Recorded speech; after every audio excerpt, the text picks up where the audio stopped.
এক লোক খুব সুন্দরী এক মেয়েকে বিয়ে করছিল। বিয়ের পর ওই ব্যক্তি তার বউকে প্রচন্ড ভালোবাসতো, দুজন দুজনকে প্রচন্ড ভালোবাসতো। কিন্তু হঠাৎ এলাকায় এক ধরনের চামড়ার রোগ মহামারী আকার ধারণ করলো। হঠাৎ একদিন সুন্দরী মেয়েটার লোকটির স্ত্রীর শরীরে ওই রোগের লক্ষণ দেখা দিল। মেয়েটা বুঝতে পারলো এই রোগ তার পুরো শরীরের চামড়ায় ছড়িয়ে পড়বে এবং সে তার সৌন্দর্য হারাবে। যেদিন মেয়েটার শরীরে লক্ষণ দেখা দিছিল সেদিন মেয়েটার স্বামী কর্মস্থল থেকে বাড়ি ফেরার সময় অ্যাক্সিডেন্ট করলো। এই অ্যাক্সিডেন্টের পর লোকটি তার দু চোখের দৃষ্টিশক্তি হারায়।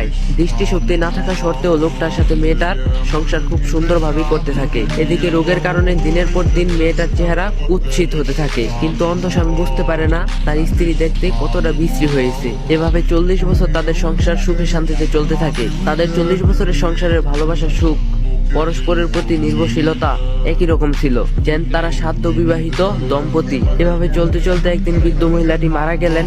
স্ত্রীর মৃত্যুতে অন্ধ লোকটি খুবই দুঃখ পেল, ভেঙে পড়ল। কিন্তু দুনিয়াবী জীবন কোনো কিছু চিরস্থায়ী না, সবাইকে একদিন না একদিন ইহকালের জীবন ছেড়ে আখিরাতের জীবনে পাড়ি দিতে হবে।